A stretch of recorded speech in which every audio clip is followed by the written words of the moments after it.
नैनीताल की रहस्यमयी झील, पहाड़ों से घिरा हुआ, बादलों की चादर में लिपटा एक शहर नैनीताल।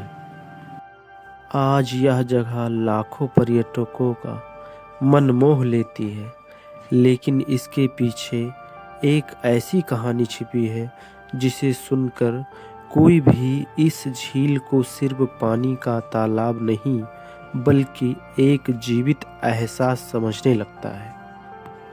कई सौ साल पहले उत्तराखंड के घने जंगलों में बसे पहाड़ों के बीच एक छोटा सा गांव था। वहीं रहती थी एक शांत स्वभाव की लड़की नैना। उसका दिल पहाड़ों जितना विशाल था और झरनों जितना साफ।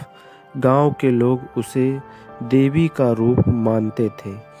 नैना रोज सुबह पहाड़ों की चोटियों पर जाकर पूजा करती थी और कहा जाता है कि उसकी उपस्थिति के आसपास की प्रकृति में एक अलग ही चमक आ जाती थी।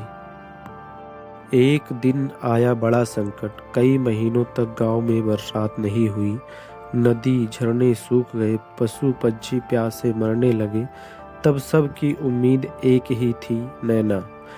गांव के बुजुर्गों ने उससे प्रार्थना की, हे नैना, हमें जीवन दो, हमें पानी दो, वरना हमारा अस्तित्व मिट जाएगा।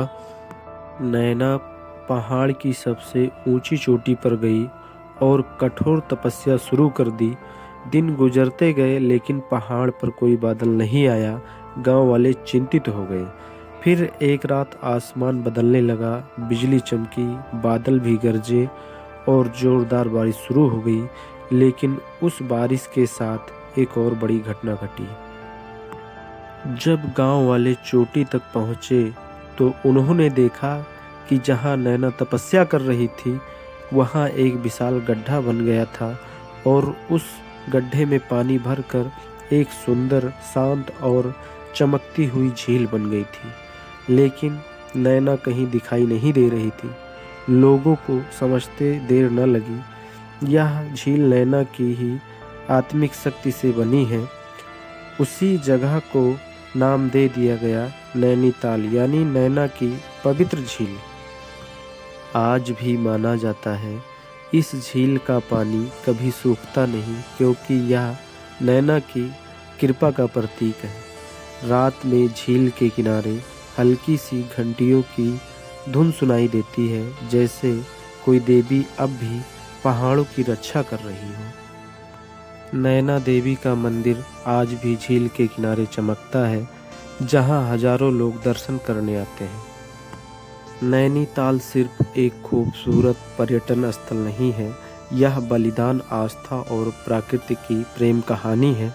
जब भी आप इस झील को देखें, याद रखें, एक देवी के अटूट प्रेम और त्याग की निशानी है। जानकारी कैसी लगी कमेंट बॉक्स में ज़रूर बताएं और ऐसी ही जानकारी वाली वीडियो देखने के लिए हमारे चैनल को सब्सक्राइब ज़रूर करें। धन्यवाद।